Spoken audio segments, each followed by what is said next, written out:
जैसे कि मेरा कहने का ये मतलब है, हम जब भी नवरात्रि आते हैं, कन्या पूजन के लिए हम बेटियां ढूंढ ढूंढ के लाते हैं। बहुत सौ से तो पहले ही बोल देते हैं कि बेटी भेज दो पूजा के लिए। माता रानी जैसा ही सम्मान देते हैं और पूजा पाठ करते हैं, बिल्कुल माता रानी की स्वरूप। तो यही चीज़ हम वहाँ क्यों भूल जाते हैं, जब गर्भ में चाहे वो बेटा हो या बेटी हो, जब बिना सोचे समझे हम गर्भ में ही अपने संतानों को ख़त्म कर देते हैं। चाहे गलती हमारी हो चाहे ना हो, लेकिन बहुत से जान के करते हैं। ये चीज़ें सुनने देखने में मिलती है, जिस आधार पे मैं बोल रही हूँ।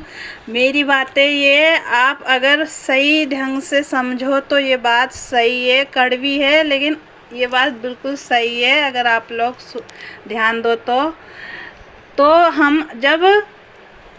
हम इनको देवी देवता मान के अपने, जैसे बताते ये छोटे बालक देवी देवता की स्वरूप होते हैं। अब जब हम इनको देवी देवता ही मान के सम्मान देते, पूजा करते हैं इनकी, जैसे कृष्ण भगवान बना दिए हमने बेटे को, और राधा बना देते हम बेटी को, और ये कन्या पूजन में हर चीज़ में देवी देवता का ही स्वरूप मानते हैं। हम इंसानों में ही सब भगवानों को ढूंढते या पूछते भी है, चाहे वो गुरु रूप में हो, माता पिता के रूप में हो, बहन के रूप में हो।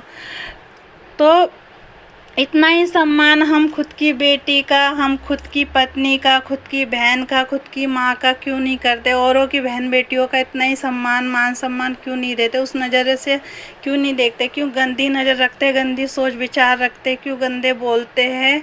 और देवी देवता भी हमारे तभी खुश होते हैं जब हम अंदर से, हृदय से, सच्चे मन से जब सबका मान सम्मान करते, सही ढंग से चलते, सही राह पे चलते हैं और सही काम करते, गलत कुछ नहीं करते। जैसे प्रभु चाहते हैं कि सारा काम कर्म हमारे अच्छे हो, बुरे कर्म ना हो, बुराई ना हो, अच्छाई हो। तो हमें कहीं प्रभु को ढूंढनी नहीं पड़ेगी, स्वयं प्रभु हमारे साथ रहते हैं। तभी पता लगता है हमें कि हमारे माता रानी या हमारे प्रभु हमारे साथ कैसे है, कैसे साथ रहते हैं। तभी महसूस कर पाएंगे जब हम अपने मन से सारी गंदगियों को निकाल देंगे, और जितना हो सके हम जितनी मान सम्मान व्रतों में, पूजा पाठ में